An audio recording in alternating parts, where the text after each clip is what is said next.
Viewers, आज मैं आपको सिखाऊंगा कि डिव और स्पैन में क्या फ़र्क है। जल्दी जल्दी हम इसकी बेसिक डेफिनेशन पढ़ते हैं ताकि आपको कॉन्सेप्ट क्लियर हो, फिर इसको हम प्रैक्टिकल देखेंगे। डिव क्या होती है? डिव का जो टैग है वो हमेशा मैंने आपको जैसे बताया हुआ है कि स्टार्ट टैग हमेशा ये होगा और एंड टैग टैग के साथ हम जो है फॉरवर्ड स्लैश लगा देंगे। तो डिव टैग जो है ना बेसिकली एक ब्लॉक एलिमेंट है, ठीक है। ये पूरी एक विड्थ को कवर करता है, पूरे एक सेक्शन को कवर करता है। डिव के ज़रिए जो है ना पूरे पूरे वेबसाइट के सेक्शंस बनाए जाते हैं। और the div tag is used in HTML to make division of content. ये वही बात कर रहे हैं कि हम अपने कंटेंट को जब डिवाइड करना हो तो हम div लगा के अपने कंटेंट को डिवाइड कर सकते हैं। वेब पेजेस लाइक टेक्स्ट, मतलब हम अगर हमने कोई टेक्स्ट लिखना है, इमेजेस लगानी है, हेडर में हम div लगाते हैं, फुटर में हम div लगाते हैं। अगर हमने मेन्यू बनाना हो तो उसमें भी हम div लगाते हैं। तो HTML में व्यूवर्स डिव और स्पैन का जो है ना आपको बहुत ज़्यादा ज़रूरत पड़ेगी, तो इसका कॉन्सेप्ट आप लाजमी क्लियर करें। इसी तरह स्पैन की बात करें तो स्पैन जो है एक इनलाइन एलिमेंट है, ठीक है। ये जितना टेक्स्ट होगा अपनी सिर्फ उतनी स्पेस उतनी जगह लेगा, उससे ज़्यादा वो नहीं लेगा। और स्पैन एलिमेंट जो है ना वो अक्सर यूज़ होते हैं कि जब कोई ग्रुप ऑफ एलिमेंट्स जो होते हैं वो अगर जुड़े हुए हों तो आईडी या क्लास के ज़रिए जो है ना हम स्पैन लगा के अपना काम पूरा कर सकते हैं। तो चले आए इसको अब हम प्रैक्टिकल देखते हैं। ये देखें व्यूवर्स, मैंने एक HTML की फ़ाइल जो है ऑलरेडी ली हुई है और इसके साथ मैंने style.css की एक फ़ाइल भी ली हुई है, बनाई हुई है, जिसको मैंने यहाँ पे लिंक भी कर दिया है। तो मैंने जैसे आपको बताया कि div एक से हम पूरे पूरे सेक्शंस बनाते हैं, ठीक है। और हमने जो वेबसाइट पे कंटेंट शो करवाना होता है वो हम बॉडी के अंदर देते हैं। तो यहाँ पर मैं सबसे पहले जो है ना div ले लेता हूँ, ठीक है। div को जैसे देखा मैंने यहाँ पे ओपन किया और उसके बाद क्लोज़ किया, ठीक हो गया। अब इसके अंदर मैं आपको समझाने के लिए जो है ना एक फॉर्म क्रिएट करता हूँ छोटा सा। ये फॉर्म क्रिएट कर दिया, इसके अंदर मैं एक इनपुट ले लेता हूँ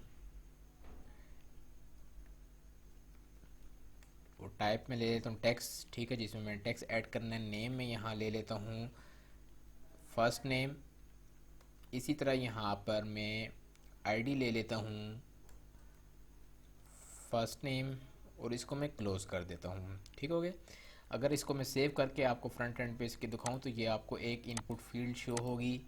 ये देख सकते हैं, ये एक इनपुट फील्ड शो हो रही है जिस पे आप कोई चीज़ लिख सकते हैं, ठीक हो गया। ये आपका डिव हो गया, ठीक है। मकसद क्या है बताने का कि ये डिव के अंदर हम फॉर्म हो, टेबल हो, इमेज लगानी हो, हेडर सेक्शन पूरा बनाना हो, फुटर सेक्शन बनाना हो, वो आप इस तरीके से बना सकते हैं, ठीक है। सिंपल आपने डिव को ओपन करना है और क्लोज कर देना है और उसके बाद जितना भी कोड होगा वो आपने इस सेक्शन के अंदर लिखना है। इसलिए इसको कहते हैं ब्लॉक एलिमेंट, कि हम एक पूरा एक ही आपके सेक्शन का ब्लॉक बना देता है। अब इसके साथ मुझे अगर इनलाइन यूज़ करनी हो, ठीक है, यहाँ पे आप देखें मैं अगर यहाँ पे लिखता हूँ पैराग्राफ, ठीक है, तो यहाँ पे मैं लिख देता हूँ फर्स्ट नेम। अब फर्स्ट नेम क्या होगा, मैं चाहता हूँ कि इसके आगे शो हो, ठीक है, जहाँ वो फील्ड एंड हो रही है उसके आगे मेरा फर्स्ट नेम शो हो। अब यहाँ पे आते हैं ब्राउज़र पे और इसको मैं आपको रिफ़्रेश करके दिखाता हूँ तो आप ये देख सकते हैं ये नीचे जा रहा है। ये नीचे क्यों जा रहा है? ये नीचे इसलिए जा रहा है कि अगर आपको मैंने इंस्पेक्ट एलिमेंट साथ इसलिए करके रखा हुआ है ताकि मैं आपको समझा भी सकूँ इंस्पेक्ट एलिमेंट के ज़रिए। यहाँ पे आपने यहाँ से एरो रखना है और एरो को जब सेलेक्ट करेंगे तो फर्स्ट नेम के ऊपर जाएँ, जहाँ ये देख सकते हैं पी का आपको लिखा हुआ नज़र आ रहा होगा। ये देख रहे हैं ये पूरी विड्थ कवर कर रहा है, क्योंकि पी जो है ये H1 H2 हाइडिंग्स जो हैं वो भी ब्लॉक हैं। ऐसे मकसद के लिए जो है ना हम यूज़ करते हैं स्पैन। जब हमने कोई छोटी सी जितना टेक्स्ट हो उतनी जगह अगर हमने यूज़ करनी हो तो हम वहाँ यूज़ करते हैं स्पैन, ठीक है। यहाँ पे मैंने लिख दिया फर्स्ट नेम। अब इसको लिखने के बाद मैं सेव करूँगा तो ये आप देखिएगा कि एकदम ऊपर चला गया। और जैसे ही मैं माउस पेन के ऊपर लेके आ रहा हूँ उसने सिर्फ उतनी जगह ली हुई है जितना टेक्स्ट है। तो ये है डिफरेंस डिव और स्पैन के बीच में, कि डिव जो है ना ये आपकी पूरी विड्थ ले लेता है, पूरा एक कॉलम बनता है। डिव से पूरे पूरे वेबसाइट के सेक्शंस बनते हैं। अब जैसे ये एक डिव मैंने यहाँ ले ली, ठीक है।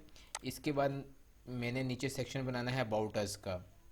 यहाँ पर मैं आऊँगा और यहाँ पे मैं आके हाइडिंग दूंगा कोई भी, और यहाँ पे मैं लिख सकता हूँ अबाउट अस। ठीक है, ये अबाउट अस का सेक्शन हो गया। इसी सेक्शन के बाद मैंने फिर इसको कॉपी कर लिया और एक और डिव बना ली, और यहाँ पे मैंने लिख दिया कॉन्टैक्ट अस।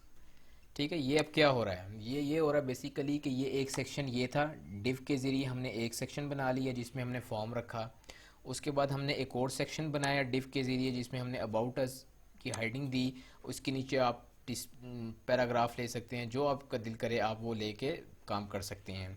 इसके बाद तीसरी चीज़ है डिव की, ये है कॉन्टैक्ट अस हमने ले लिया है। अब ये तीनों ब्लॉक की तरह काम करेंगे, और देखें आप एक दूसरे के नीचे आ रहे होंगे, ये देख रहे हैं एक दूसरे के नीचे आ रहे हैं, उनके साथ आप पूरी पूरी विड्थ कवर हो रही है। और इसी तरह जो है ना, अब इसके अंदर अगर हमने कोई छोटी सी इनलाइन यूज़ करनी हो तो हम वहाँ यूज़ करते हैं स्पैन का टैग। तो व्यूवर्स, आपने बस इतना याद रखना है कि डिव से हम पूरी पूरी वेबसाइट बनाते हैं, डिव को हम डिवाइड करते हैं, इसलिए डिव जो है वो डिवीजन से निकला है, और स्पैन जो है वो इनलाइन है। ठीक है, वो हमें कोई टेक्स्ट जितना कोई जगह अगर लिखनी हो तो हम स्पैन यूज़ करते हैं, क्योंकि हमें इनलाइन चाहिए होती है। उसका फ़ायदा क्या होता है, उसका फ़ायदा आपको मैंने अभी जैसे यहाँ पे बताया कि माउस इस पे अगर लेके जाएं तो जितना टेक्स्ट सिर्फ उतनी स्पेस, अगर इसके आगे मैं और टेक्स्ट लिखना चाहूँ तो मैं लिख भी सकता हूँ। तो ये था main difference div and span के अंदर। उम्मीद करता हूँ आपको ये वीडियो पसंद आई होगी और समझ भी आई होगी। कॉन्सेप्ट, मेरा मकसद था सिर्फ आपको कॉन्सेप्ट क्लियर करना, बाकी आप प्रैक्टिस करेंगे तो इंशाल्लाह आप एक दिन परफेक्ट बन जाएंगे।